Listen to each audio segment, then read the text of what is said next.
GCWB60, 6 times 10 right now. Welcome to Game Chat with Bwana, your source for gaming news and reviews. Now, here's Bwana McCall.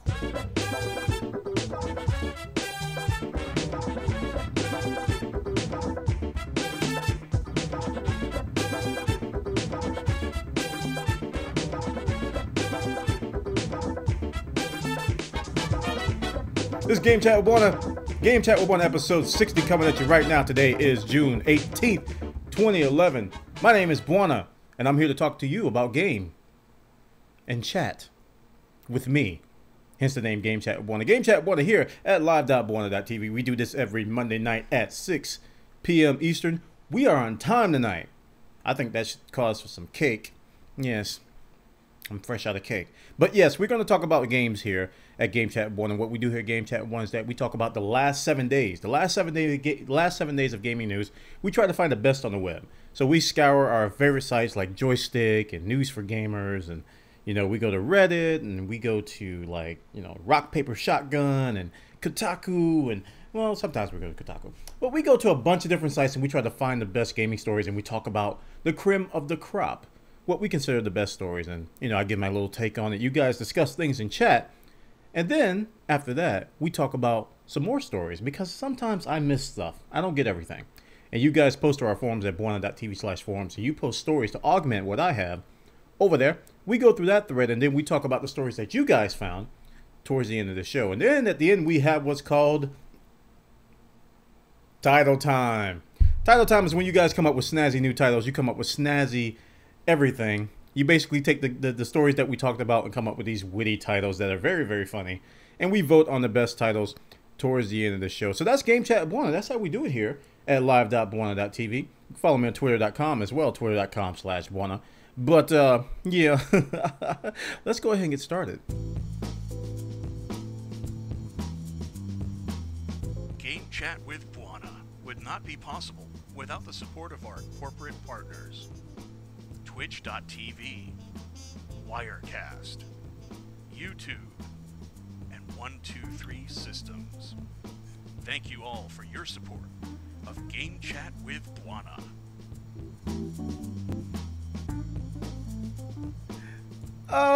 Okay, without further ado, we will talk about our first story, which has to do with NPD. NPD is an organization that tracks video game sales at brick and mortar stores. Those are the stores that you can walk to and actually hand them money. Little things in your hand. Sometimes with coins. And sometimes you break out this plastic square called a credit card.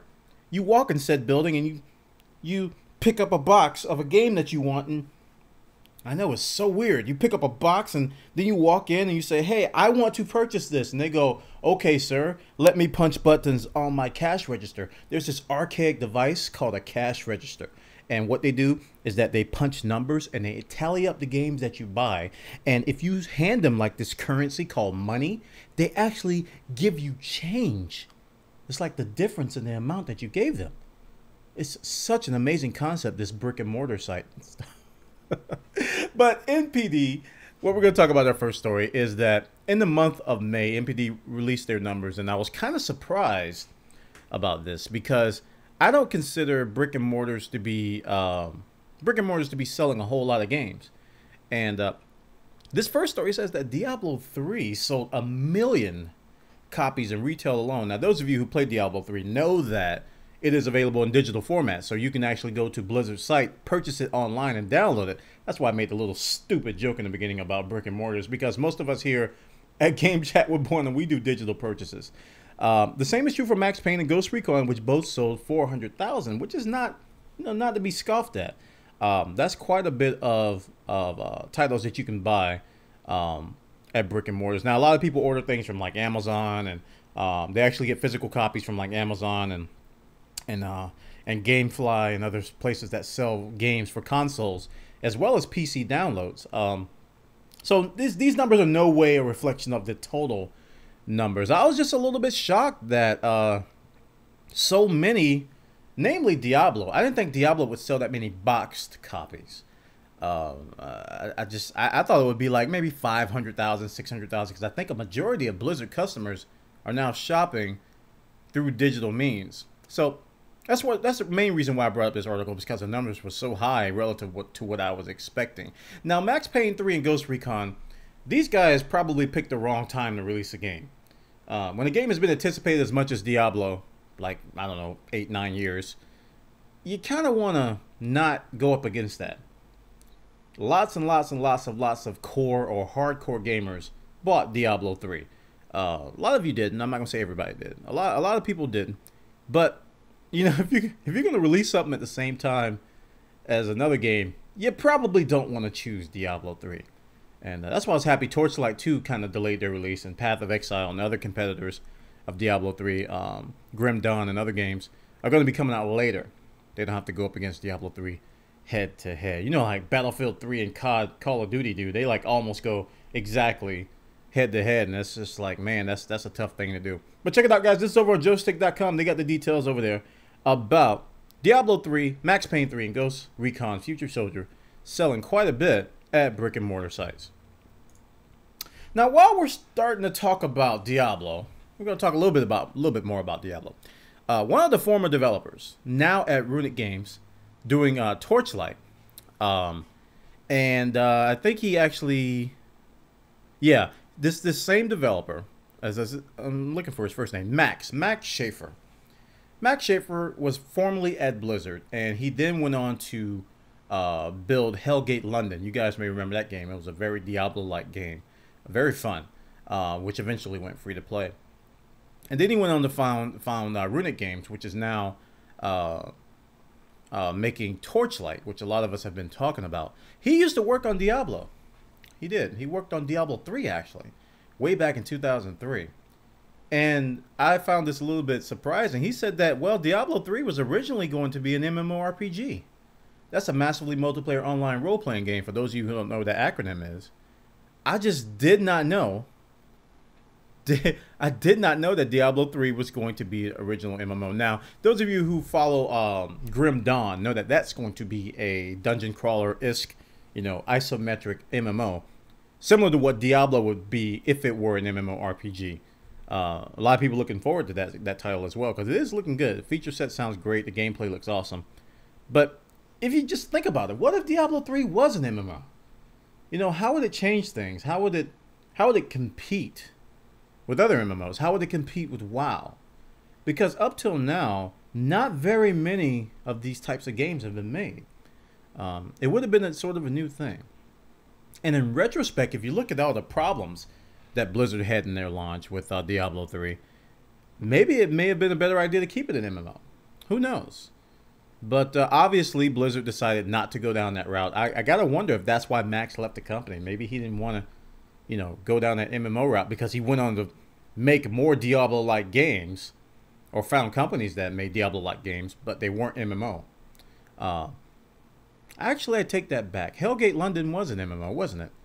Wow, that just completely killed that point. Hellgate London pretty much was an MMO from a Diablo standpoint. I have to go back and look at it again, because I haven't played Hellgate London in a very, very long time. I don't remember the exact feature set. I think it was an MMO type atmosphere. But yeah, if you think about the definition of MMO, it's a very loose definition, because a lot of games are kind of massively multiplayer. You know, some of them have persistent environments, and some of them kind of have sub-persistent environments. You know, there's segmented instance. You know, that line is becoming very, very hard to distinguish between other game types now. As more and more gamers are getting internet access, more and more gamers are playing games online. Almost call just about anything an MMO nowadays. As we get more persistence and leveling and RPG elements in games, you know, it's going to be hard to tell. It's going to be really, really hard to tell the difference. But check this story out, guys. Over in Escapist Magazine, they got the details over there about Diablo 2 dev. Diablo 3 was originally supposed to be an MMO. Now, let's talk about the real money auction house of Diablo 3. Woo, boy. The real money auction house of Diablo 3 Oh man, this thing caused so much controversy when it was announced it was coming to Diablo. Lots of people said that they just weren't gonna buy the game because of this. It's pay to win. It's the pure definition of pay to win. I don't want people to pay to win, Blizzard. Oh, I will speak with my mouth and my wallet, Blizzard, because real money hath no place in virtual currency land. Stare. It is a very, very controversial topic, and I, for one, was surprised because a lot of you out there, including myself, didn't expect people to pay as much as they have been paying. If you haven't been keeping up, people are making bank. And I'm not talking about like selling $10, $15 items here and there. I'm not talking about just selling like, oh, $5, $10, maybe making $20 a week. These items are going for $250. $250 for pixels. $250 for pixels. Absolutely insanity. Absolutely insanity. But, you know, I was following the stories. I was following the auctions, and they were selling. People were making that much money. Granted, they were very, very good items in the game, but I couldn't believe people were paying $200. The game cost $60. Guys, the game itself costs $60 US. Man, but this particular screenshot, I just said, okay, this guy's just stupid. One person, in anticipation for the Real Money Auction House, preloaded his Battle.net account with $2,000.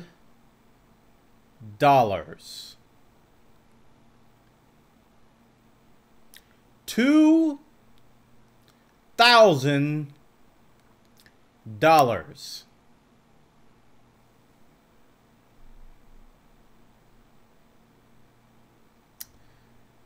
Stupid. That's just, I don't care if you got $1 billion in your pocket, man. $2,000 to. But anyway, when you use the Real Money Auction House on Diablo 3, they do charge you $1 per transaction. And also, so don't sell anything for $1 because you're going to end up owing them money.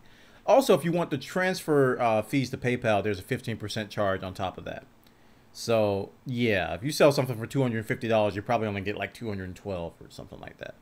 But still, in the grand scheme of things, it's insane how much money people are making off of the Real Money Auction House. And I am, like I said, I'm surprised. I knew people would use it. I thought the prices would be mediocre. I thought like the top items would be like $100. You know, granted, it's gonna taper off. You know, the initial hype is probably what's driving the prices up. I think over time it's going to normalize, just like any economy. Or maybe it won't. We'll see.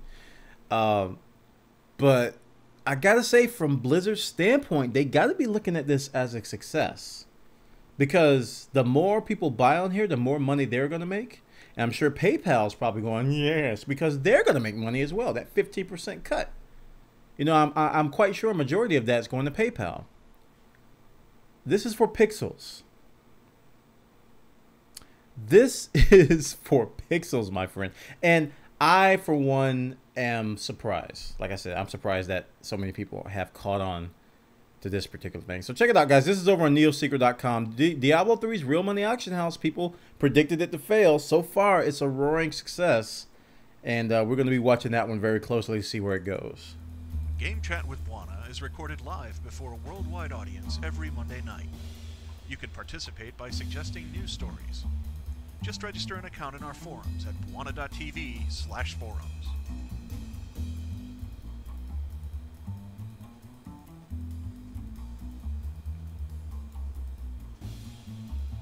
Okay, we're going to move on and talk about BioWare a little bit, since we're talking a little bit about MMOs and the Diablo 3 possibility of MMO.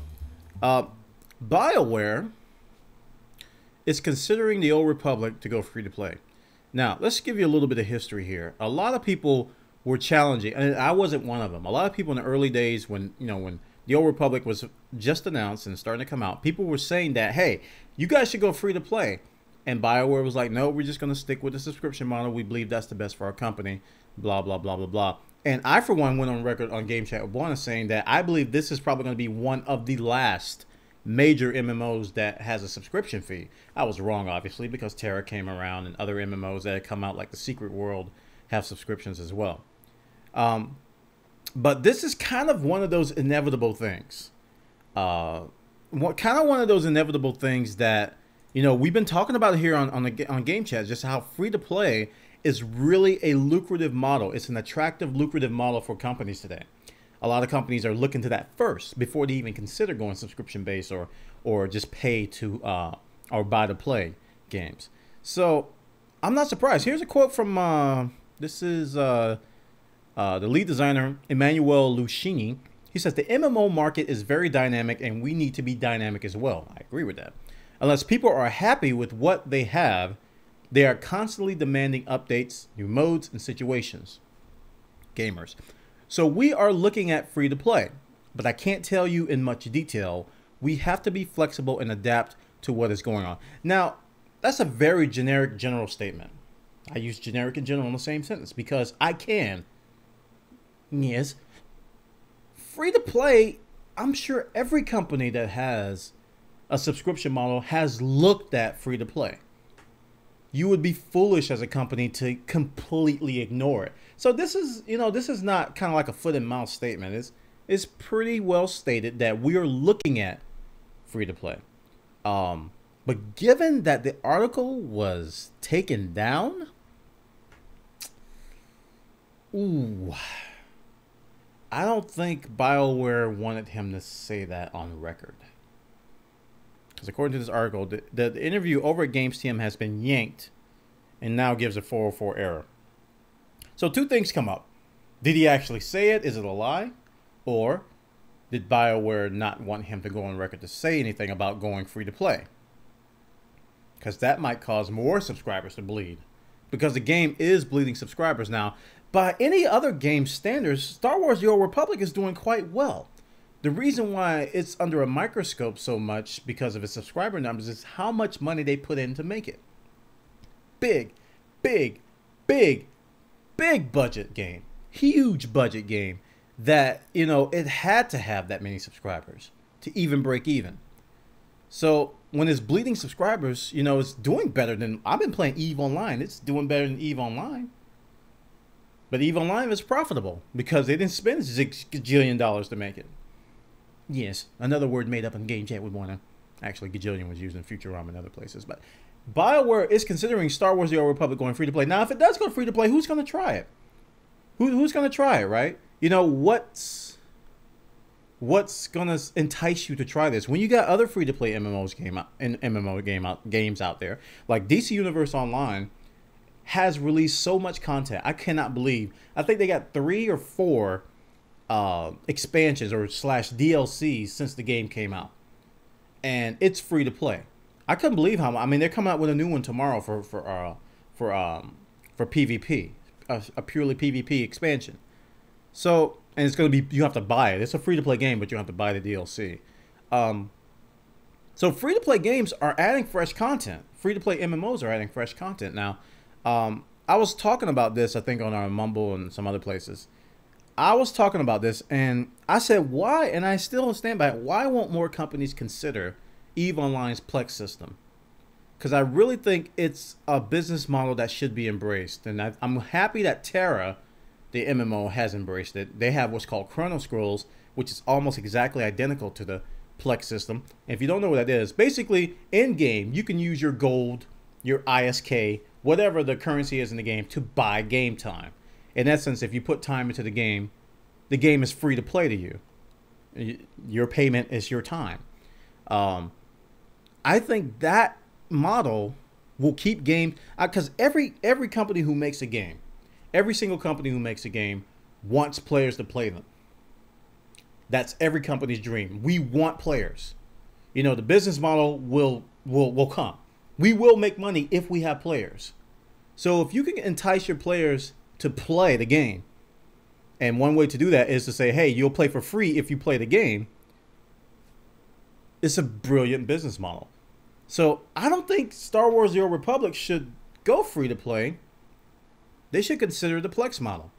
They should consider some sort of a special amulet in-game that you can buy with the in-game currency that will give you 30 days of free playtime or 30 days of game time. To me, that'll be better than selling cosmetic items in a cash shop. That's just my opinion on that particular thing. But check it out, guys. This is over on GamePolitics.com. They got the details over there about BioWare considering Star Wars Republic going free to play in the future. Now, let's talk about TERA. Now, I talked about TERA a little bit before. And this is one that people are predicting going free to play as well. Everybody's saying TERA is going to be the next to go free to play. And they may be right. Who knows? But TERA, this is a game I currently subscribe to. Masse has done two things since release, which is very interesting. They've come up with a 30-minute free demo, which is completely browser-based, which allows you to go through the prologue of the game. And basically in the prologue of TERA, you play as a max-level character fighting a big monster. That's the appeal of the game. So they're kind of thrusting that in your face and say, okay, try this demo. This is what TERA is like. This is what the end game is going to be like. Here you go. Now they've come up with a new option, a free 7-day trial, very similar to what WoW did in the past and other MMOs have done. You have a level cap of level 23. You have some limitations, like you can't vote in political elections and things like that. But if you're thinking about trying TERA, now you have an option. Now the game was very, very cheap over the past few days with all these kind of sales and things like that. And I really think that the game could be doing better. I've been playing it. People are still playing it. So it's not like it's a ghost town. The game is full of people. The community's there. They're adding these virtual items. They're keeping players enticed. You know, the game's not failing by any means. I don't think it's failing. But they're going to have to do more. And they're planning to do more to keep up with these other games like The Old Republic and World of Warcraft, Mist of Pandaria, and all these other MMOs that are coming out. All these other games like Diablo. Since Diablo came out and since I started playing Eve, I've probably played TERA twice in the past 2 weeks. Now, if those other two games weren't there, I would have probably put more time into that. So, Masse is competing with other games to get our game time. Now, it's not like I don't like TERA. I really like it, but I'm playing these other games because I want to play them more.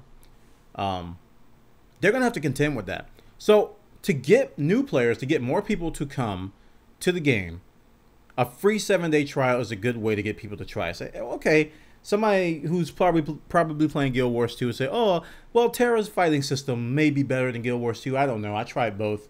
I don't know what to say. And someone listening to that will go, well, I've never tried TERA's combat system. Do they have a free trial? No, they do. They have a 7-day trial. You can go in, try out Newbie Island. I'm glad that they make the level cap 10 because people would leave in droves.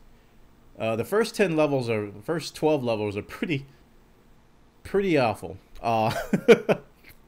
So it's not that bad, but I think any MMOs when you start out, and Eve included, it's a little bit tough. It's a little bit tough, and you know, it could be grindy. It can be grindy. But 7 days, you have 7 days to try it out. So if you get some vacation time, you got some time off, you got a weekend, download TERA, give it a try, and you can formulate your own opinion instead of depending on other sites that tell you not to play it. Because I think if you get firsthand knowledge, you will understand why you don't like it even more, or why you do like it. You may even like it. So check it out, guys. This is over on GamingForever.com. They got the details about TERA Masse opening up World of TERA for a free 7-day trial. Now let's talk a little bit about development, gaming development. And I talked a little bit about that browser thing with TERA. You know, they have a web browser demo.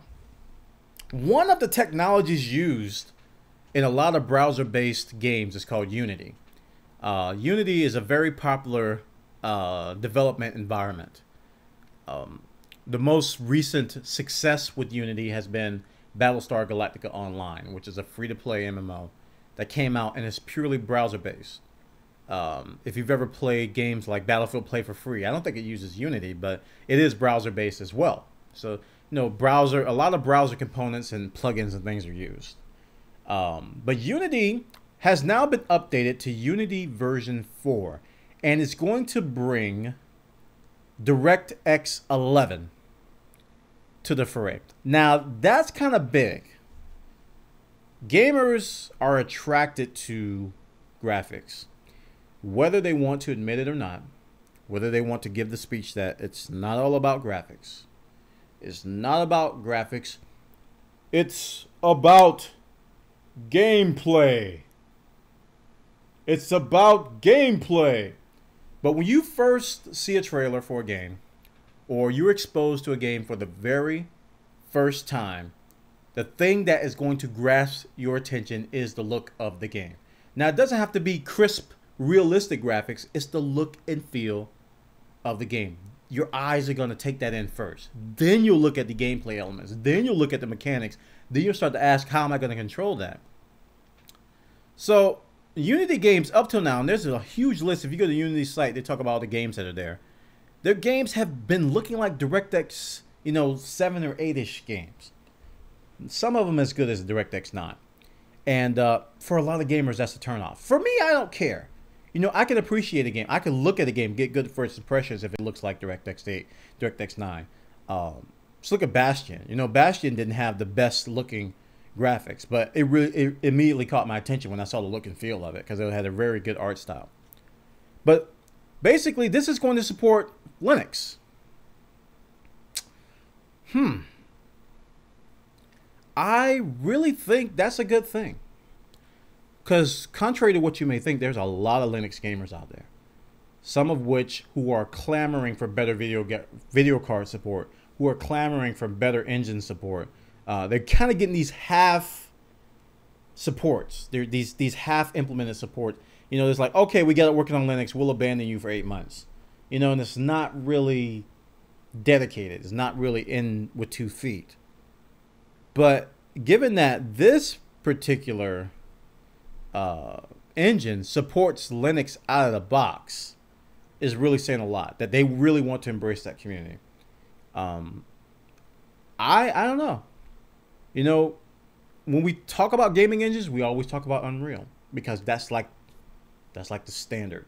When you see a new game, you're like, oh, is that Unreal Engine? That's like the first question you ask. Is that the Unreal Engine? Is that the Unreal Engine? It could be a 3D version of Minesweeper. Is that an Unreal Engine? That must be Unreal 2, right? Unreal 3? Unreal? That Unreal? When you, there's this game we talked about here on Game Chat Bwana called Loadout. Some guys, you may remember, it was about a game. It's a shooter game where you can configure your gun loadout and basically build your gun. Very cartoony. Kind of looks like TF2 mixed with a little bit of, I don't know, everything else. Very cartoony game. And they wrote their own engine. And everybody was like, oh, you mean to tell me you have a first-person, third-person, X-person shooter and you are not using Unreal? Some companies do write their own engine, but it is the minority by far. By far, a lot of gaming shops embrace Unreal. So I'm hoping for Unity to take off. Even though it does mingle Flash, and I don't like Flash at all. Even though I'm using Flash to cast, even though I use Flash to stream, even though I use Flash to watch YouTube videos and the like. I don't like Flash because the performance of Flash on all my systems is garbage.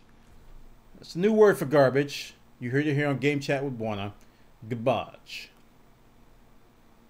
Garbage. But check the story out, guys. This is over on Rock Paper Shotgun. They got the details over there about this particular story. Unity 4 brings DirectX 11 to the Huddled indie masses. So check it out, guys. They got the details over there. Now, let's talk about the next story, which has to do with Defense of the Ancients 2.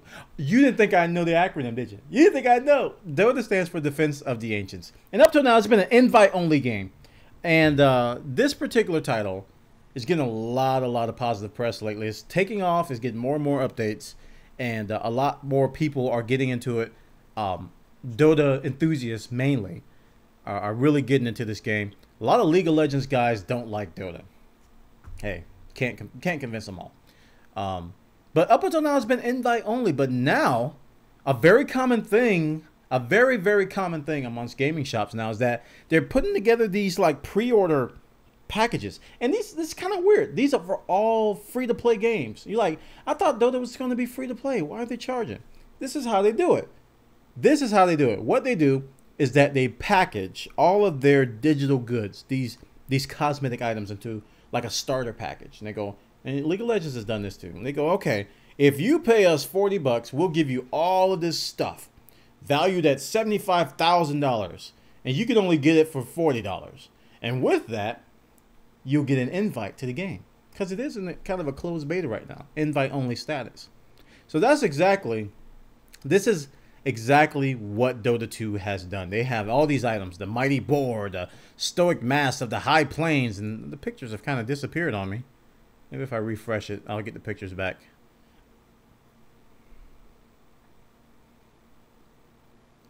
I want you guys to see this. Yeah, so they got this little boar. This is the courier boar. They have skins for various things. They got backpacks. If you didn't hear, Dota 2 does have Steam workshop support, so a lot of users are making models for things now, and hopefully they'll get in the game. Masse and all kinds of skins and stuff, and not all of them are showing up. It must be something wrong with the site. But for $40, if you're really dying to get into Dota, and people were selling invites. They were selling Dota 2 invites on eBay for more than $40. You'd be surprised how much. And people were using Steam trading to get games. Like if they wanted to get like Ghost Recon, or they want to get Red Orchestra, or a new game that came out, they just say, hey, I'll trade you this Dota 2 invite for that game. People are like, oh, gimme, gimme, gimme, gimme, gimme. So the thing does have kind of a dollar amount, because people don't have patience. They don't have patience at all. They just want to get in the game and play. So check this out, guys. They got it over here at Dota2.com. The Dota 2 store is open, in case you didn't know. And the Dota 2 invite, if you want to play today, is purchasable over here. Now, Smite is doing the same thing. You may have heard of Smite by Hi-Res Studios. Hi-Res Studios has made a MOBA called Smite. It's kind of a third-person perspective on the same genre. And it's got the same deal. You can basically pre-order a bunch of currency, and you can get an invite today. A lot of games are doing this, man. Tribes of Sin did it as well. It's becoming another trend on top of this free-to-play thing, the pre-order for free-to-play. Check it out, guys. This is over on Dota2.com. They got the details about the invites over there. Now. Speaking of Hi-Res Studios, let's talk about one of my favorite shooters of all time, Tribes of Sin. Tribes of Sin got an update called the Ascend Update. And if you are very, very new to Tribes Ascend, this is good news for you, because this update caters to new users more than anybody else. They're calling it the Ascend Update because they want new users to get more unlocks. One of the biggest complaints from the new community was it takes too long to get the new weapons. It takes too long to get the new classes. I don't want to put that much time in the tribes to get the new stuff. So what they have done is that they had a system where you would use your XP to purchase upgrades to weapons. So if you want to have more damage, or if your grenades want to have more splash, you want to have more energy in your pack, you would spend a certain amount of XP to do that. So what they've done is they've done away with that. And they say, okay, you're only going to use your XP now to actually purchase the weapons, and the upgrades to the weapons are going to be automatically added as you use them. So in essence, you're going to be saving more XP in the process. And this is another method that these companies are using to get you to play the game. Kind of brilliant if you think about it. So they've created like 27 new weapons, kind of like variants of weapons.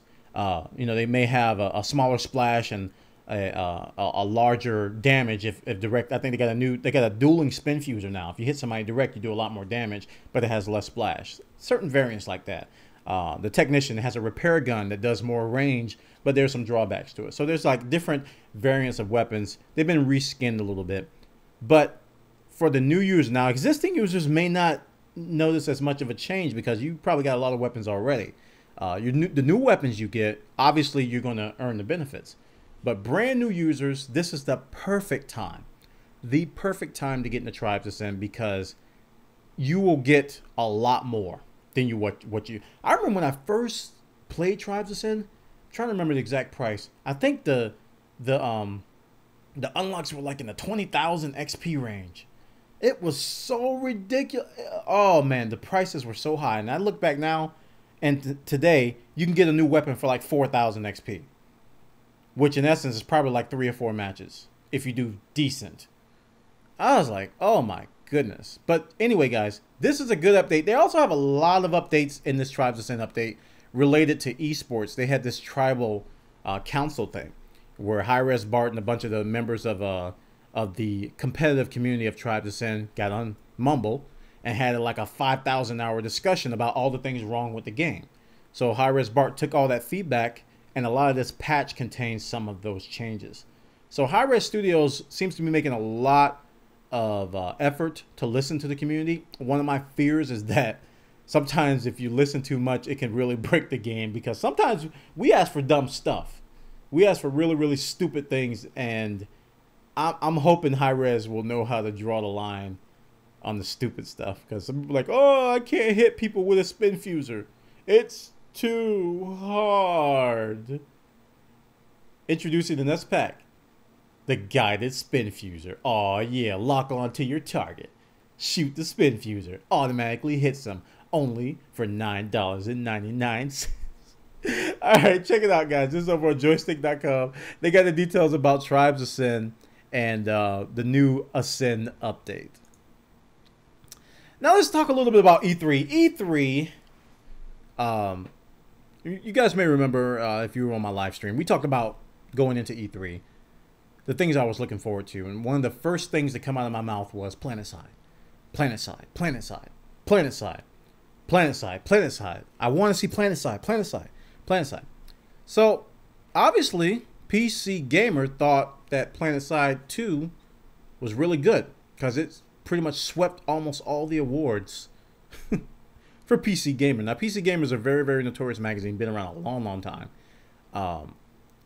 Best shooter, best MMO, best of show, just racked up everything. And if you haven't seen PlanetSide 2 gameplay yet, you will not believe it. It's one of those games that if you're a pessimist, you're going to become more pessimist. You're going to be like, oh, wait a minute. What's the catch? This is pre-rendered. Nope, this is canned footage. This can't be real. Nope, nope. You know, it's just everything looks too good to be true. And it's gonna be free. That's another thing. It's like, oh, there's got to be a catch. There's got to be a catch somewhere. I just like, wow. That was one of my wow moments when I first saw it. So I'm not surprised. I'm not surprised that it racked up a lot of awards. Although I would have liked to have seen Hawken win something. I would have liked to have seen, well, Borderlands is kind of old. So what else? What game was I rooting for on the PC? I kind of was rooting for Smite, but I know Smite was like very, very like late alpha, early beta. So I didn't expect it to do very much, because it's a lot younger than PlanetSide 2 is. But I was hoping to see a more variety of titles, but PlanetSide 2 was obviously the one that impressed PC Gamer the most. So wow.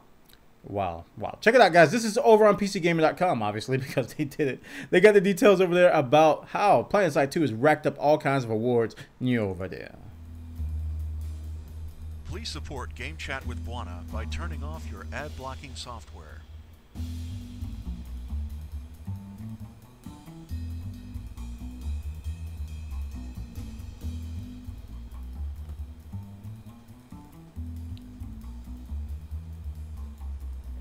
Okay. We're running a little long, so I got to speed up this a little bit. I am running my mouth like it's liquid.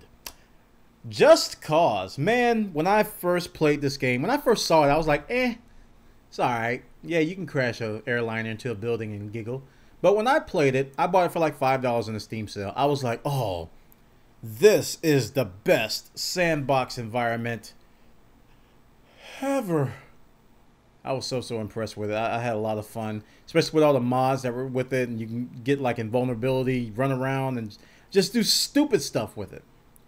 And I was like, man, this would be so much awesomer if it was multiplayer.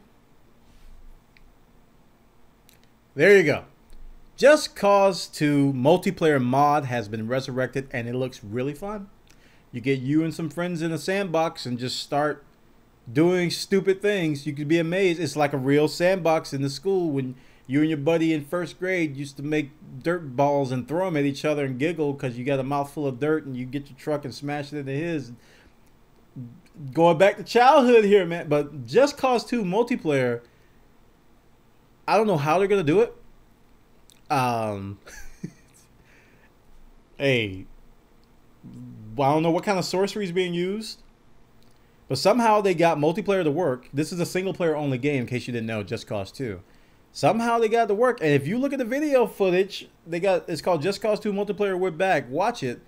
It's easy to get excited, even if you've never heard of Just Cause 2.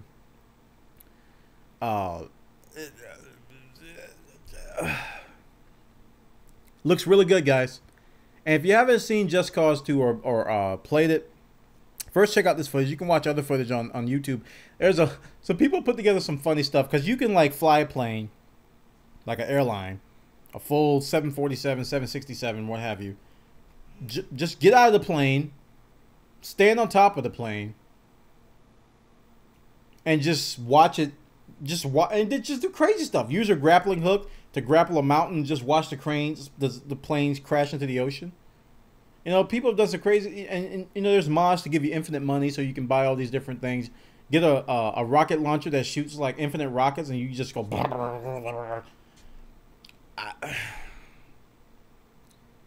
I don't know. I don't know, man. It's kind of hard to describe the fun you have, because it is a sandbox environment. It's up to your imagination what fun you make out of it. I didn't even play the game. You know, people get into the game, there's like missions and stuff to do. I didn't care about all that. I just spawned the plane and start flying around and doing stupid stuff, because that's how I do it here. Game chat with Bwana. But Just Cause 2, man, multiplayer mod is resurrected. Good time to get back into Just Cause 2 if you have gotten out of it, or if you've never heard of it. Very cheap game now. It's like sub $10 all over the web for the PC platform. This is one of the benefits of gaming on the PC because of mod support. So check it out, guys. This is over on Shack News. They got the details over there. Now let's shift gears a little bit to some shooter news. And I can't say I'm surprised about this, but surprise! Sledgehammer Games is developing a new Call of Duty. Sledgehammer's developing a new Call of Duty.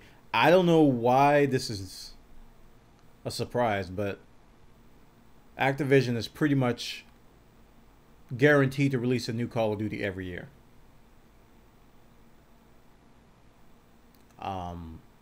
You know, so they got these 2-year development cycles almost, where, you know, they switch between, back then was Infinity Ward and Treyarch, now Sledgehammer and Treyarch.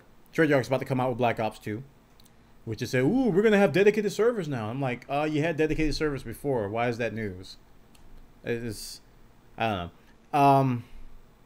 But given the success of Modern Warfare 3, and I say success because it's not just success, it's just ridiculousness how much this game has sold. It's made more than a lot of movies. Given the success of this game, you kind of expected them to make a sequel, or a Modern Warfare 4, or maybe some new take on Call of Duty. I don't know. I don't know what to make of it. I don't know what they're going to do with it. It's kind of hard, and I said this before, it's getting harder and harder and harder and harder to innovate shooters.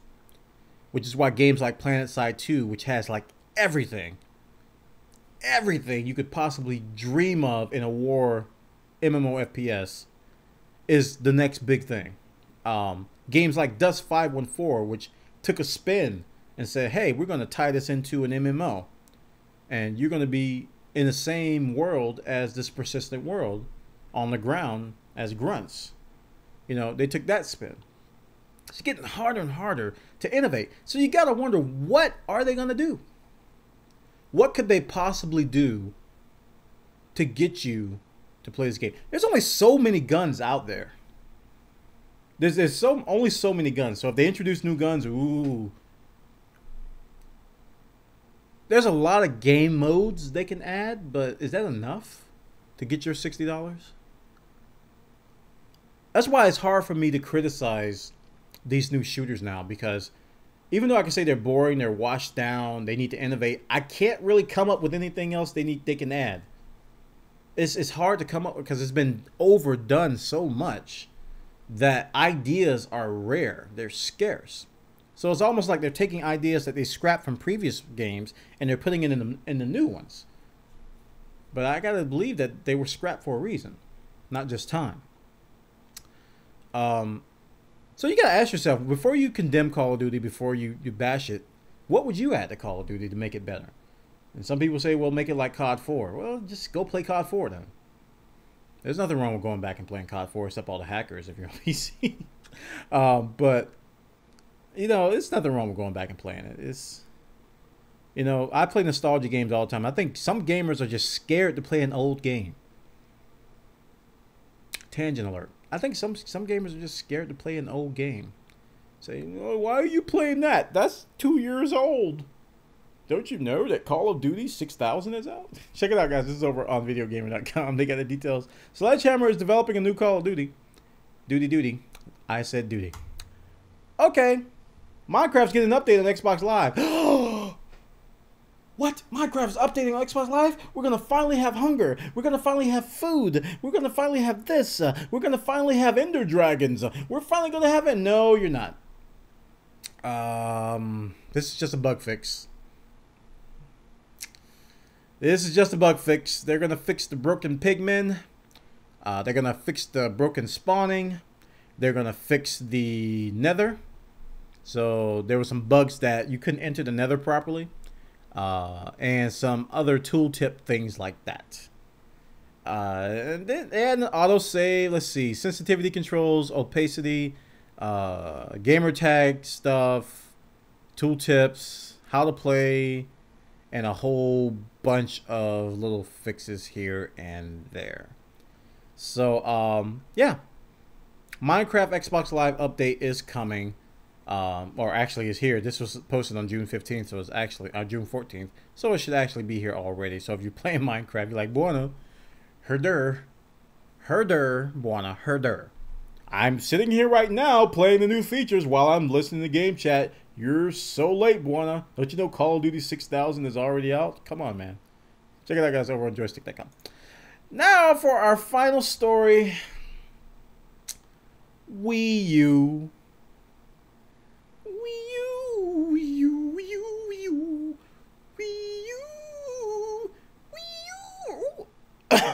Wii U. Remember when I talked about Nintendo here in Game Chat with Bwana and E3 Chat with Bwana? Reggie announced that the Wii U is going to support 2 controllers, and I was like, yes, that's good news, but you got to wonder about the bandwidth. You know, you got to wonder if that stuff's actually working, because it wasn't demoed at E3. And it turns out I was absolutely right.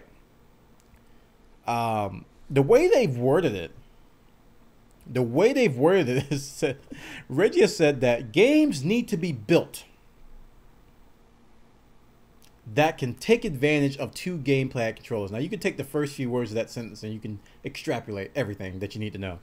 Games need to be built. Nobody's built anything with 2 controller support, but they're launching with 2 controller support.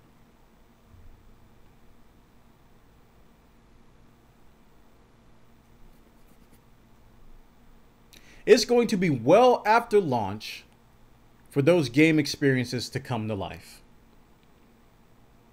We'll be seeing it at E3 2014. I'm translating for you. Asymmetric gameplay, there's that word, is going to be the next major step forward, just like active play was when we launched the Wii. We think, no, I gotta try to imitate Reggie. We think that's where developers will focus first. Then there will be multiple experiences that can have 2 gamepads. I'm Reggie, and I talk like this because you are all stupid and don't understand English. Goodbye from Nintendo, and happy gaming! I don't know, man. It's kind of...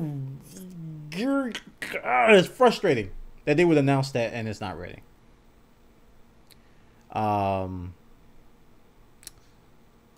You know, but I gotta admit, I'm still kind of impressed by the Wii U, namely Ubisoft.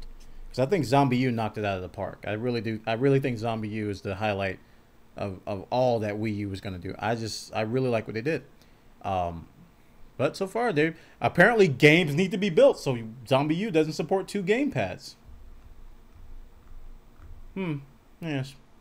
Check it out, guys. That's over on TechTroid.co.uk, and they got the details over there. And that concludes all our stories that we have for Game Chat 1. We're going to move on to our user-submitted stories, which we post over on Bwana.tv/forums.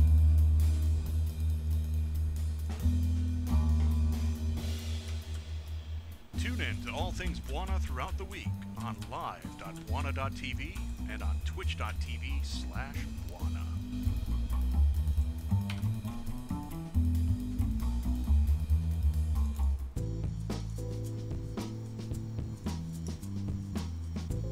Love Game Chat? Are you looking for a way to show your appreciation? Become a Bwana.tv premium subscriber. Check out the details at Bwana.tv/donate.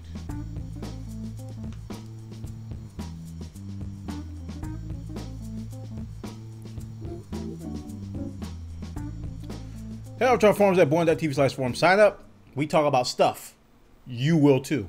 For our first story, we're going to talk about some leaked, because they had a leak in them, Xbox 720 documents. This is from Kados 14.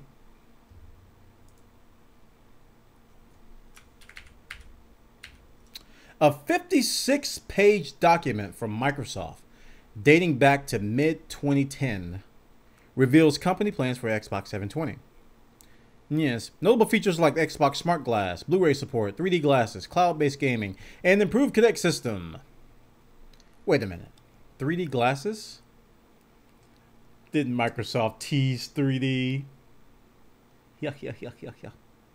Oh boy, if the Xbox 720 is described as document is true, Microsoft's next generation entertainment console could change the future of gaming. Ooh. Obviously, I think there's an announcement. Microsoft's doing a press conference right now. I don't know what it's about. People think it's about tablets. Some people think it's going to be about the next Xbox. I don't know what they're going to talk about. We'll find out when the episode is over. So the console will be loaded with 1080p output with full 3D support. Watch the video above to see what it might look like. That's probably a mock-up. The sleek black Xbox 720 portrait in the documents will seemingly be the only entertainment device you'll need. Their goal is to sell it at $299. $299, which is the magical price point taught to us by the Nintendo Wii. You go above that, people don't want to buy your box. Let's see. So this is all rumor, speculation, and, you know, apparently these documents are authentic, because I think Microsoft's legal department asked for them to be taken down. So that kind of leads a little bit of credence to the documents, but we'll see. You know, these things could change. They could be obsolete. They could be whatever. But thanks for the story, Kados. Let's move on to the next story, which is Watch Dogs movie is already in the works. Watch Dogs, the games that kind of took us by storm during E3. Everybody was kind of flabbergasted, and I hope this video doesn't load up. Okay, it doesn't. This was the game that kind of took us by storm in E3, and everybody's jaw was dropping, and we really liked this idea of this cyberpunk / neo-hacker environment with multiplayer support where you can hack people. But it said that Fusible.com spotted multiple registrations for different things. Watch Dogs movie, Watch Dogs the movie, Watch-Dogs movie, and Watch-Dogs-the-movie.com have been registered by those guys. So it may lead credence to some movies that are coming out, or possibly some side stories within the game. Who knows? Who knows what's going to happen? But Ubisoft is definitely on top of things with this game. Like I said, I think Ubisoft knocked it out of the park last E3. Them and Naughty Dog kind of, you know, shined, along with the PlanetSide 2 guys with Sony and those guys. So, you know, we're going to be watching this one very closely. Like Watch Dogs. See what I did there? Check it out. I got details. Thanks for that, Kados. From Pushy3, Warren Spector. Ultra violence in games going too far. And I think this is from the guy with Deus Ex, if I'm not mistaken. Yeah, he said ultra violence in games is going too far. Epic Mickey produced it. Warren Spector had a limited view at E3 from within the meeting rooms. He saw plenty of gruesome violence. Ultra violence has to stop. We have to stop loving it. I just don't believe the effect arguments at all. But I do believe that we're fetishizing. Wow. I've never seen that word before. Violence, and now in some cases actually combine it with an adolescent approach to sexuality. I think this is in bad taste. Ultimately, I think it will cause us trouble. He said, blah, blah, blah. We've gone too far. The slow motion blur spurts impaled by daily assassins. Well, this is basically stuff I can't stomach. So I just don't play these types of games. But he says that it has to stop. And a lot of gamers are probably going to disagree with him and say, well, it's rated mature. Kids should be playing it anyway, or blah, blah, blah, blah, blah. You know, this is his opinion. And I do agree with some of the aspects. I do think that the sexuality and violence are being combined today in games a lot. A whole lot. And some of it is in bad taste. A lot of it is in bad taste. So I do agree with that. And like myself, he's probably looking at trends. And he's producing a game called Epic Mickey. So obviously he doesn't, develop these types of games. He said the other troubling trend Spectre saw is an increased emphasis on non-game apps at E3, like Netflix. When the games are the least interesting part, there's a problem. Oh, I agree with that. Now, I kind of defended this when I was talking about it in our E3 trial. I said, well, gaming consoles are becoming total entertainment devices. But he's absolutely right. When the games are the least interesting part, there is a problem with a game conference. But yeah, it looks like they just took a whole bunch of quotes out of context. So I'm going to take this article with a grain of salt. He probably said a lot more. He probably complimented some of the games in a lot of areas. So I'm not gonna jump to I'm gonna put away my jump to conclusion mat. Yeah, he says, Deus Ex has moments of violence, but they were designed, whether they succeed or not, I can't say, but they were designed to make you uncomfortable, and I don't see that happening now. Mickey Mouse games, blah, blah, blah. Yeah, it's just a whole bunch of quotes. So, bunch of quotes. Warren Spector. Thanks for the story anyway. Microsoft considered online acquisition.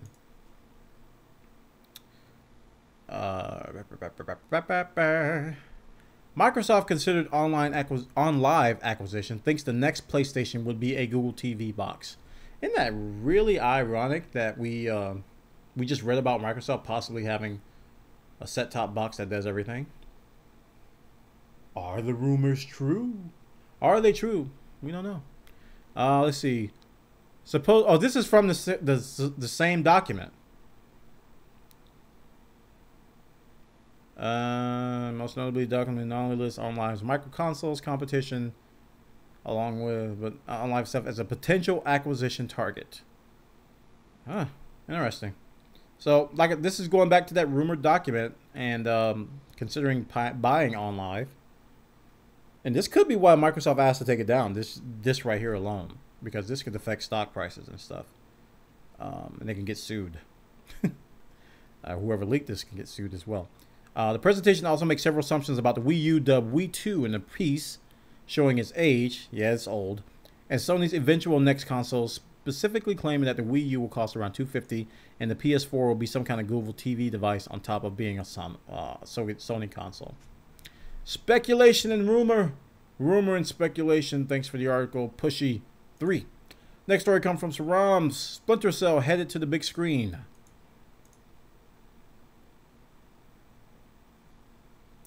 Splinter Cell headed to the big screen. Let's see here. Ubisoft is reportedly in talks with Warner Brothers as Paramount Pictures is adapting Sam Fisher action series for Hollywood. I don't know about this one. I don't think I would want to watch a Splinter Cell movie. I wouldn't want to watch a Splinter Cell movie. I don't know. I don't think it would appeal to me. But this is possibly happening. The game looks good. The new game from Ubisoft looks good. Is it from Ubisoft? Who makes? Yeah, Ubisoft. I was like, who makes? Yeah, the game looks good, but I don't know. I wouldn't want to watch a movie. There's video game movies are very, very dangerous. Just like, comic book movies are kind of approaching that dangerous state where it's just really easy to mess them up. Just look at Doom, the movie. Look at Mario Brothers. Ugh. Look at Street Fighter. Just awful. Awful. Awful. The movie with Mila Jovovich, I forgot the name of the game, but that's probably the best video game movie I've seen. Not Resident Evil. Resident Evil, right? Was that the one they made? I don't remember. My brain's stopping to work. Brain is stopping to work. Stopping. I actually like Resident Evil, the movie. Okay. Thanks for that story, Sarams. Next story. Valve hires economists to study virtual currency.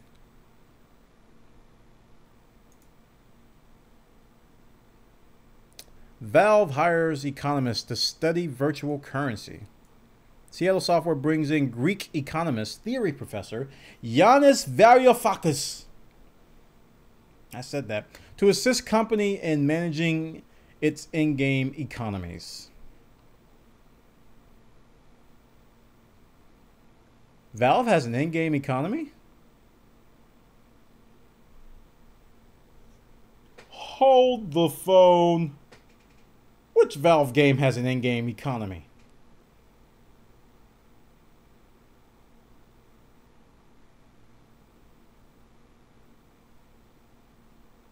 You don't buy hats with any currency.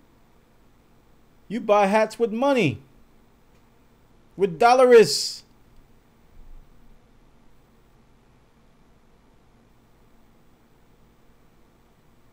Now, when I think about in-game economy, I think about in-game currency with in-game goods.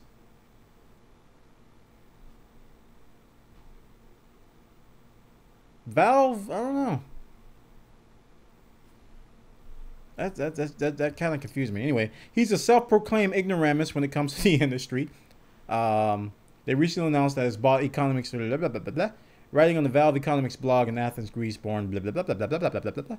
Newell approached through email one day, explaining that Valve was having trouble wrapping his head around how to best create shared in-game currency. If you just read the article, Bwana, your questions will be answered. He wanted to know how to create one. Okay, now I understand.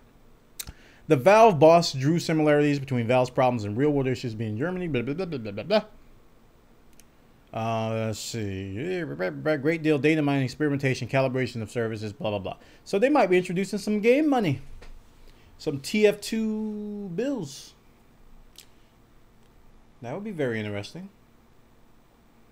That would be very interesting. Yes. Yes. So let's hope that the Greek economy dude can help Gabe find the answers to creating an in-game currency. Yeah. Yep. Thanks for the story, Mr. Sarams. Would like to come Smurrs. Sparks 9189. The creator of Mario and Zelda wants to make a first-person shooter. Oh. Oh. Oh, Miyamoto wants to make a first-person. Let's read the story. Can someone Nintendo please step up and take over some of Shigeru Miyamoto's work assignments? Can someone make his coffee for him? Answer his phone call. Zero out of his inbox. The most successful game designer of all time. Creative mind behind Donkey Kong, Super Mario Bros. Legend of Zelda, drew other cultural institutions. Blah, blah, blah, blah, blah. I actually do want to make a first-person shooter. He told me in Los Angeles last week, but I don't have time.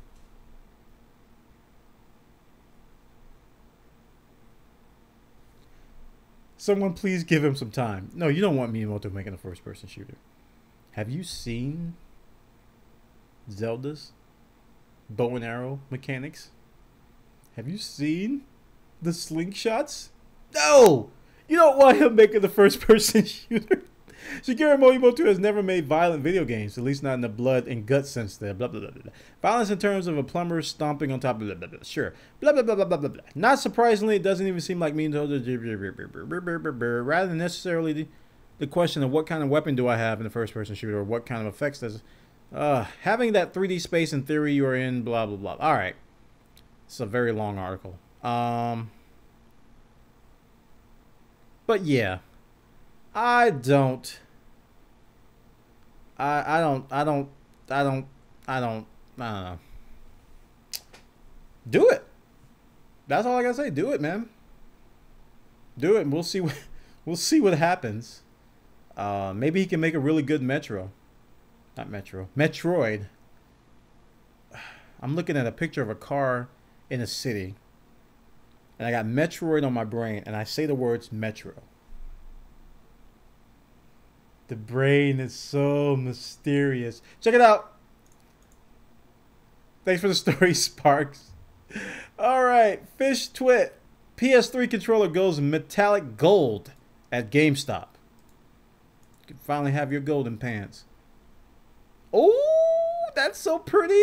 No, it's not. All right, here's the setup for the classic prank. First, buy this GameStop exclusive metallic gold PS3 controller. Then invite a friend over. He or she is out of the room. Swap the normal PS controller you're using with this one, and then start crying loudly.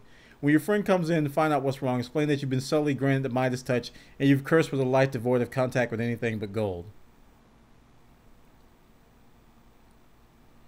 Heard their herp. Oh, don't do that.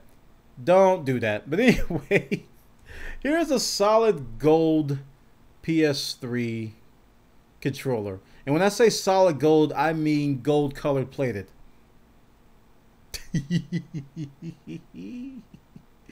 I gotta admit, it looks kind of good with the black. It does look kind of good with the black, especially if you consider yourself to be like elitist. Like you're such a wonderful Call of Duty Modern Warfare 3 player on your PS3, or you just pwn noobs and you pup stomp all day in Battlefield 3. You can't use one of these. One of these right here. These are for mere mortals. No, you can't use this. This is a mortal's device. I am immortal. Therefore, I shall have golden controller with golden plated. Yes.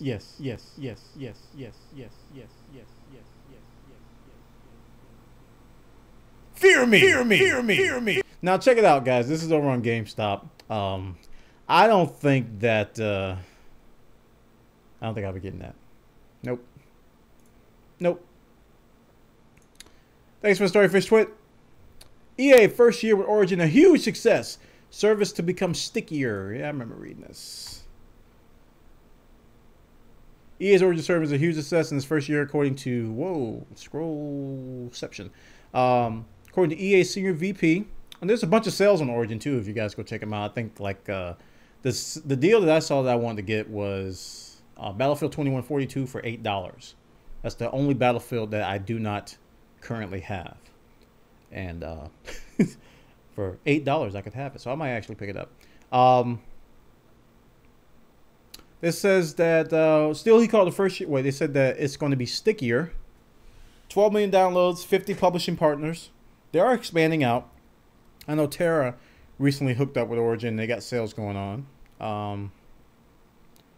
He called the first year foundational. He's excited to add more sticky features to Origin. Not like we're not gonna pour maple syrup on the servers, but in the sense that players will see Origin as more like a service, like Steam or Xbox, rather than yet another digital retail outlet. Nobody saw that coming. No, nobody ever compared Steam to Origin. Not this guy. We love to have those titles up on Steam. Blah blah blah blah blah. They're talking about Dragon Age 2. But unfortunately, those titles don't follow the rules. So we already know why EA titles are not on Steam, because of DLC. I mean, we established that a long time ago.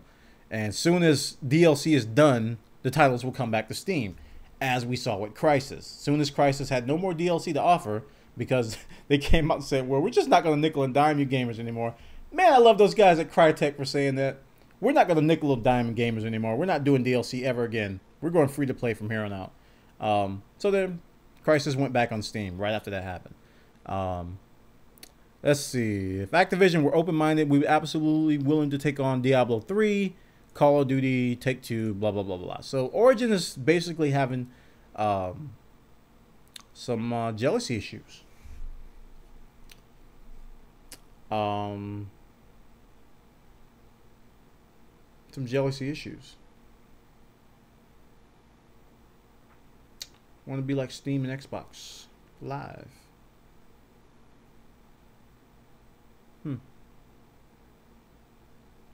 Okay. check it out. That's on Joystick. Thanks for the story, Fish Twit. All right. Christian Nomel. Christian Dumit. GameSpot. Draw Something Game Show coming to TV. Yes. Draw Something Game Show coming to TV. Now, we used to have a game show when I was growing up called Win, Lose, or Draw. Very good game show. Looks like they're just going to take that and bring it back. The show will be called Draw. It will be produced by American Idol's Ryan Seacrest and Who Wants to Be a Millionaire executive producer Michael Davies. As for its content, the game show will feature teams of celebrities. Everyday people will test their skills in front of a studio audience to earn money and big laughs. I don't know if they're still going to do this, because I don't know if CBS knows, but Zynga's like crashing. Their stock price is like plummeted, and everybody's abandoning Draw Something. A little bit late to the party. Don't think this is a good idea, CBS. If you listen to the Game Chat, want to take my advice, don't do it. No, not right now. Don't do it. Yes. Good story. Check it out. Thanks for the story, Ryan. Not Ryan Seacrest. I just called Christian No-Mill Ryan Seacrest. Now check it out. Next story. There will be no Call of Duty XP this year. Gasp. There will be no Call of Duty XP event. No.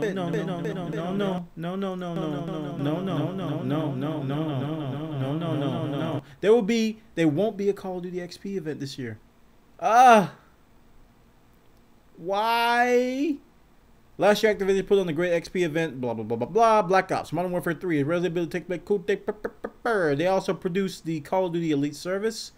They said that XP isn't off the table, but this year the company is putting more emphasis on Gamescom in Cologne, Germany. I always say Cologne like that. Cologne.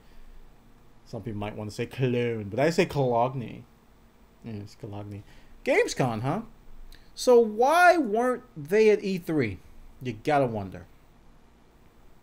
Because when we talked about why Activision wasn't at E3, we said, well, they got their own. They got their own events. They got BlizzCon, which isn't happening, and they got Call of Duty XP, which isn't happening. Wait a second. 2 + 2 = 4. Activision, Blizzard, Infinity Ward. These are the last days of your companies. Remember that article we talked about with Vivendi possibly selling off Blizzard and Activision? Given that there won't be a BlizzCon this year? Given that there won't be a Call of Duty XP event this year? Makes you wonder. Makes you wonder. Yes, thanks for the story, Christian No-Mel. Great stories by everyone so far. Serenade Abyss. I just thought I'd share this. This is just a gaming PC. No, it transforms. This isn't just a gaming PC. It transforms. Looks like there's a album here, but let me read it first. Officially dubbed a Titan CG890. The computer is outfitted with a Core i7 GPU, GTX 690, pretty much the best of the best. Sandy Bridge 2, and RAID 0, blah, blah, blah, blah, blah. Watch it transform in the above gallery. So let's click on the little arrows here. That went to the next story. Yes, let's click on the picture. That looks like a video. Not going to play it. And there's the eyes. the power supply. Is that the power supply fans or case fans? Yeah, case fans, because that's the power supply right there. They look like little eyes.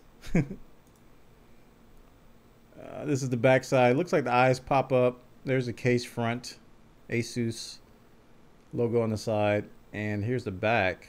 Or bottom or back. It's kind of hard to see it from these pictures. These are very, very bad pictures. I bet the video is probably better. But transforming PC, good story. Thanks for that, Serenade Abyss. Metal Gear Online is dead. Yep. I remember seeing this. Kind of sad. I never played it though, so can't be too sad from my perspective. But this was launched back in 2008 with Metal Gear Solid 4. It's the online Metal Gear Solid spinoff. I used to watch some Japanese guys stream this on Twitch. Back then it was Justin TV. It was quite fun to watch. But I never played it. But it's going offline. The service is finished on June 21st, which is in 3 days. Metal Gear Online's in-game client will come to an end. But first, on March 21st, the Metal Gear Online shop will cease operations. Wait a minute. Dude. This article is dated February 14th.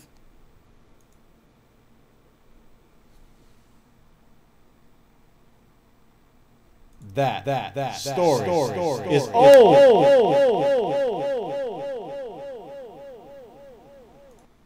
Serenade Abyss, you get a pass this time. Thanks for the story anyway. Moving on. Emrandil. Guild Wars 2 could launch before Thanksgiving. Release date imminent. Why did you think about my wife? She came to me. She was like, did you hear anything about Guild Wars 2 yet? Is there any news? Any kind of release date? I'm like, nope. If I could grow my head like the TF2 engineer, I did that. I'd be like, nope. I don't know. Guild Wars 2 could launch before Thanksgiving. It could launch before Christmas. It could launch before the 4th of July. There's nothing been announced. It's pure speculation up to this point. Only ArenaNet knows, and I doubt they know. Financial reports issued by Korean developer bank security firms, which are one of the largest brokers in Korea, have a number of documents including the much-hyped title and predictions made for Guild Wars 2 release date to be Q3, Q4 2012, likely before Thanksgiving. And an imminent release date announcement. Keep in mind that this isn't just some random guy on the internet. These predictions come from people. I mean, come on. Q3, Q4 2012 is pretty much now to the end of the year. I could make that prediction.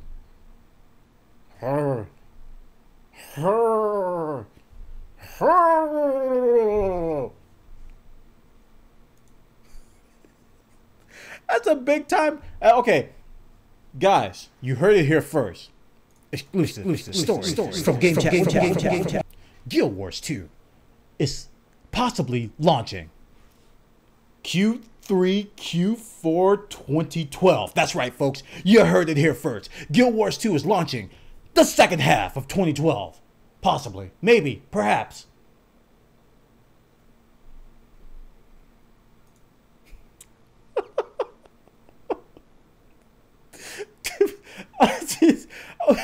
Thanks for the story, man.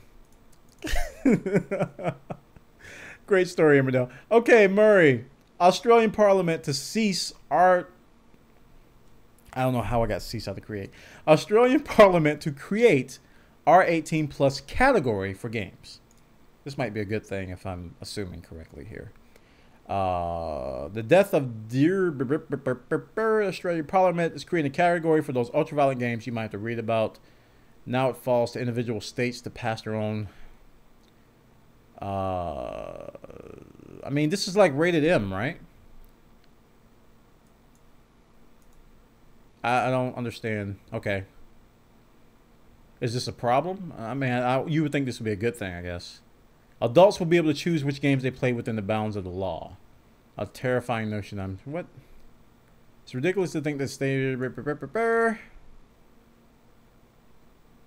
So yeah, they're getting an M rating. I don't think this is a bad thing.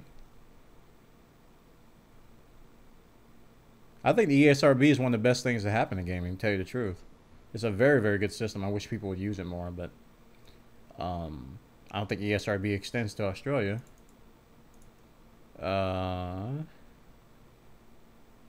Okay.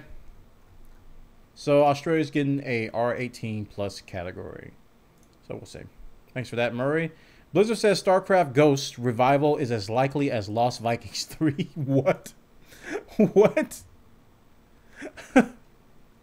The people behind StarCraft say, while nobody's currently working on infamous delayed StarCraft Ghost, there's a chance that it could change in the future. It was to be a stealth action hybrid for consoles, which you control a ghost, and you'd have access to a number of weapons and psychic abilities. Blizzard promised that we'd finally get a third person on the ground, look at plots and buildings that make up the world of StarCraft. Then Blizzard delayed it and delayed it and delayed it, and eventually Blizzard put StarCraft Ghost on official hold, moving it to their design teams to other projects like World of Warcraft and StarCraft 2.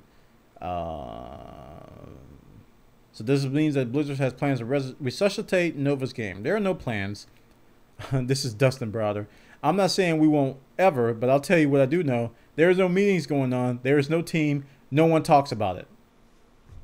So that's pretty much it's dead. I mean, if there's no meetings, no one's talking about it. In the business world, we call that scrapped. No. Goodbye, StarCraft Ghosts. We never knew you. Check it out. Thanks for Murray. Thanks for the story, Murray. Denied. DayZ goes super hard mode. New update gives you no gun when you spawn, adds melee with hatchets and crowbars. Read the last line in the patch notes. So we got 2 links here with patch notes. Alright, so the last lines. Yep, this is the latest DayZ patch. Those of you who don't know what DayZ is, DayZ is an Arma 2 mod, which is very, very popular. Survival game where you basically spawn with absolutely the bare essentials and you have to go find better stuff. It's pretty much the whole premise of the game. Find better stuff, survive. Sound familiar? Yeah, survival game. But this is the hotfix. Oh, snap. All right. So the first thing I want to talk about, there's 2 things I want to talk about, is that now with additional cruelty, and I thought this was very cruel because, and I agree, you start, prior to this patch, you started in the game with a pistol and a few bullets, some beans, some painkillers, I think some morphine, some other things. And they give you the bare essentials to go out and find better stuff. Now, you get attacked by some zombies or some people. Those bare essentials were just enough to maybe get you to escape if you weren't very stealthy. So this update's taking out the guns. So you're responding with nothing. All you had was a bandage, painkillers, and a torch.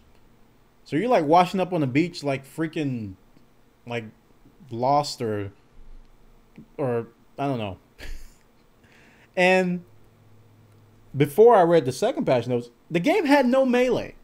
So if you encounter a zombie with no gun, your only course of action was to run. That was it. You just ran. You couldn't do anything. You couldn't fight them. You could throw cans at them. Stop, zombie. No, that didn't work very well. But this particular hotfix, which I think is very interesting, is that you get a melee weapon. Okay. Since Arma 2 doesn't have true melee built in, they've given us a melee weapon, or 2 melee weapons, hatchet and a crowbar. Now, I really think they should give you that at spawn. Give you one of those, and I would applaud it. Give me a crowbar, or give me a very weak melee weapon at least when I spawn, and I think that would be fair. And then you go find a gun. But before this hotfix, man, it was like, psh, man, forget about it. It was just like super hard at that point. I haven't played it since this update, but yeah. Check it out. Thanks for the story tonight. 10-year-long game of Civilization 2 ends in permanent nuclear war. Yeah, I read about this on Reddit. Basically, this guy's been playing Civilization 2 for a very, very long time, to the tune of 10 years. 10 years. And Vikings have nuclear weapons. Yep. 3 nations have survived in this. The Celts, or the Celts, I'm sorry. The Vikings and the Americans. And poised to continue the war for era. Military stalemate is airtight. The post-late game in Civ 2 is perfectly balanced because all remaining nations already have all the technologies, so there is no advantages. So basically, they're all at a stalemate after a 10-year game of Civilization 2. This guy has just been sticking with this one version of Civ for 10 years. I've never played any game that long. Nor will I ever play any game that long. Maybe the game of life, this thing we call life. I'll play that one for 10 years, but nah, I don't think I could have the fortitude to stick with one game. I would literally gouge my eyes out with a rubber spoon and fail. I'd be like, get the spoon to gouge my eyeballs out. Because it's rubber. But yeah, 10 years. Stalemate. Thanks for that, Denied. Okay, CMW255, who has begged me 1,000 times in chat to refresh, so I'm going to give him his own personal refresh here. RuneScape Combat Overhaul.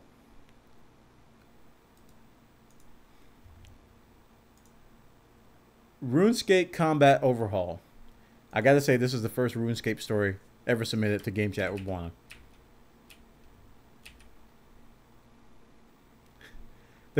The Combat HQ has been updated with tantalizing teasers of buffs and weaknesses and how they'll behave in the new combat system.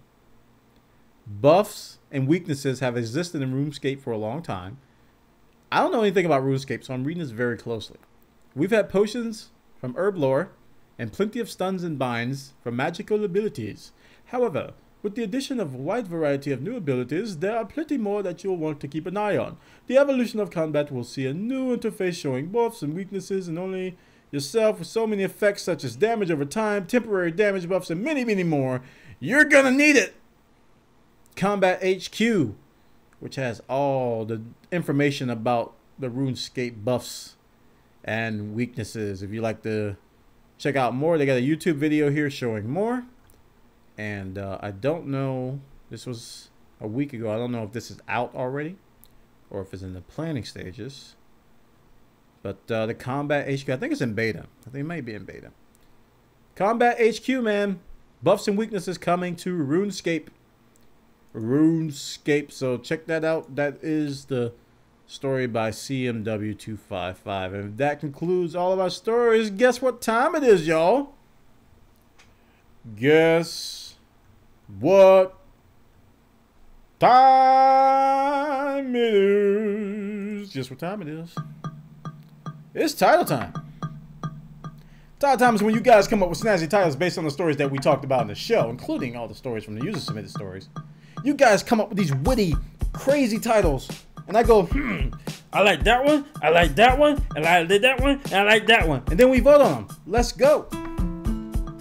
Title time.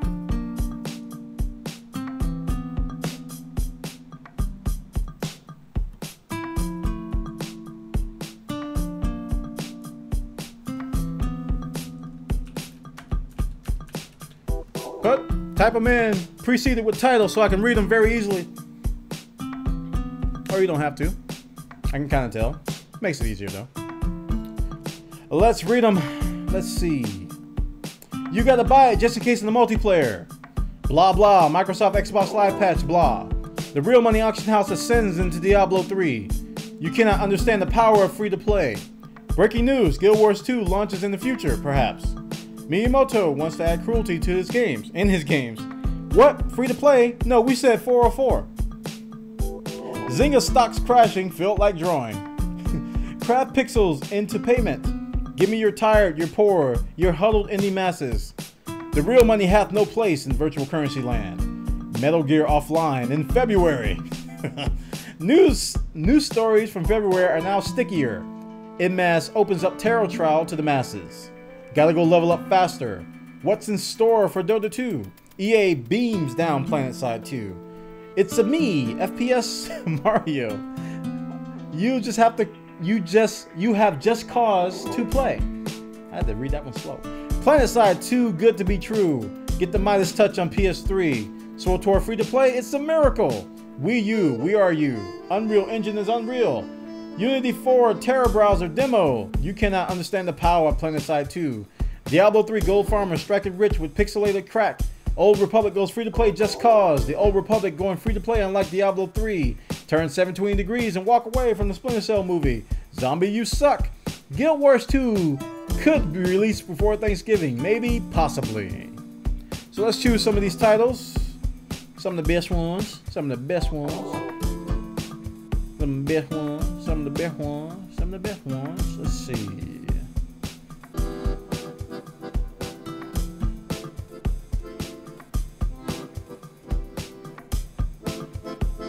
Take that one.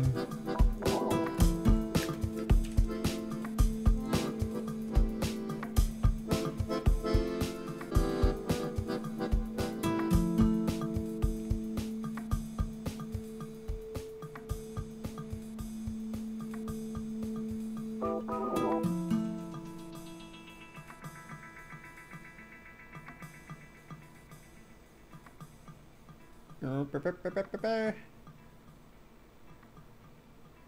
get this one.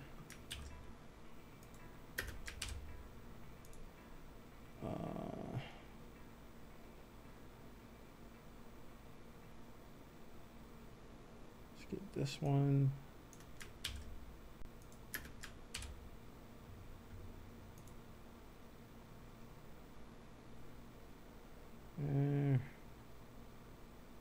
Oh, there's actually more.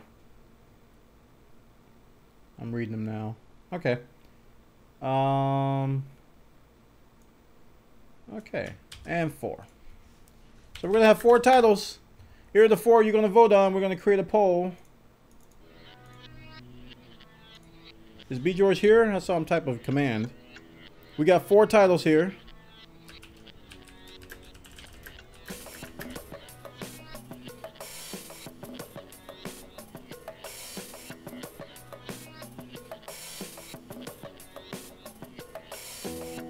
I'm giving them time to type the command. If not, I'll do it. All right. All right, go. Go, go, go, go, go. 1, breaking news. Guild Wars 2 launches in the future, perhaps. 2, you have Just Cause to play. 3, Diablo 3 Gold Farmer strike it rich with pixelated crack. And 4, what's in store for Dota 2. Those are the 4 titles. Just type the number, nothing else, the number of what you want to vote for. We will tally the votes, and the one with the most votes will be dubbed the title for Game Chat Bwana episode 60. Yep, yep, yep. Yep, yep. Yep, yep. Yep, yep.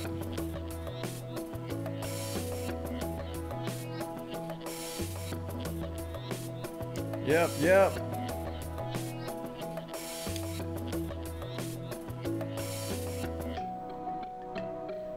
Okay.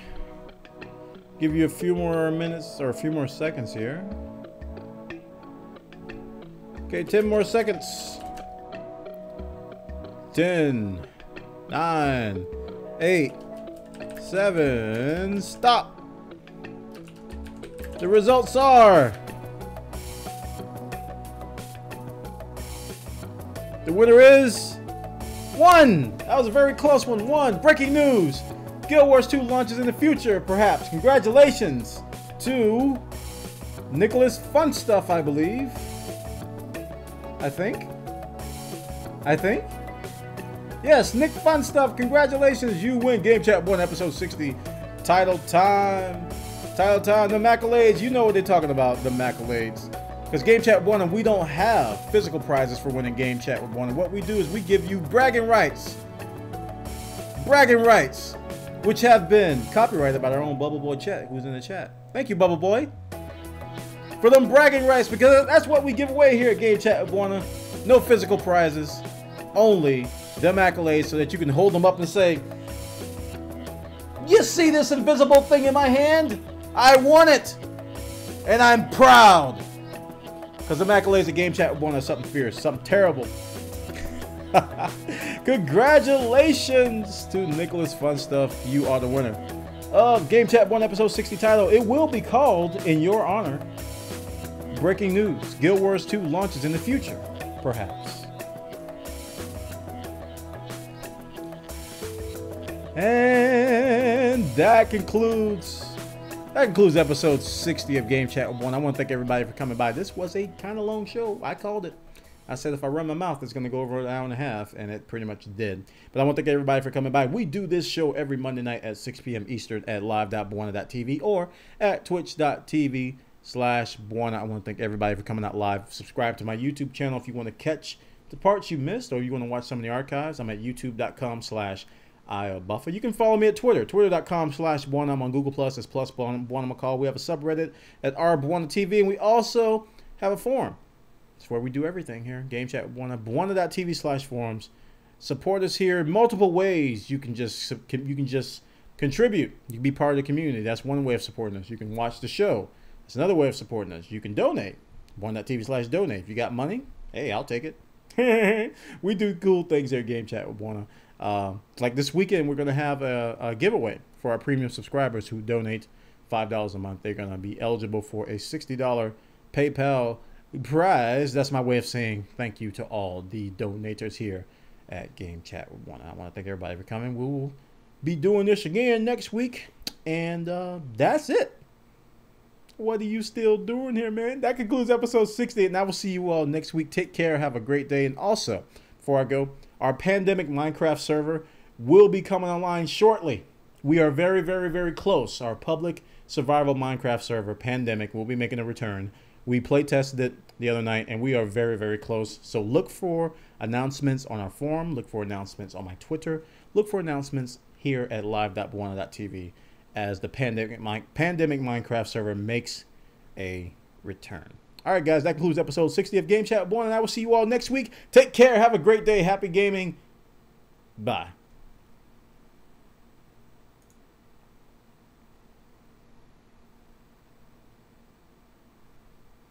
Good.